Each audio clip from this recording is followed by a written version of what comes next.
এক বৃদ্ধ মহিলা বাসায় মাখন তৈরি করে স্থানীয় এক দোকানদারকে এগুলো বিক্রি করতেন। দোকানদার কখনো মাখনগুলো ওজন করে দেখেননি। চিন্তা করলেন আজকে এই মাখনগুলো ওজন করে দেখব। তখন ওজনে দিলেন, তখন দেখে কেউ ওখানে 900 গ্রাম করে মাখন আছে। তখন দোকানদার রাগান্বিত হয়ে মহিলাকে ডেকে বললেন, আমি আপনার কাছ থেকে কখনো মাখন কিনবো না। তখন বৃদ্ধ মহিলা বলল, জনাব, আমার কি কোনো ভুল হয়েছে?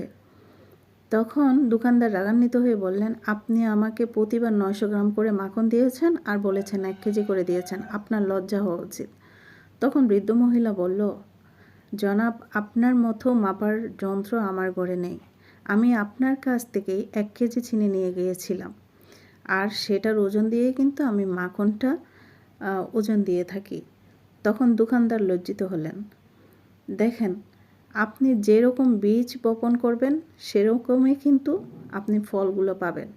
আপনি যার সাথে যেমন আচরণ করবেন, যার সাথে যেটা করবেন, আপনি পুনরায় কখনো না কখনো, কোনো সময় না কোনো সময় আপনি এটা কিন্তু ঠিক আপনার উপরেই ফেরত পাবেন।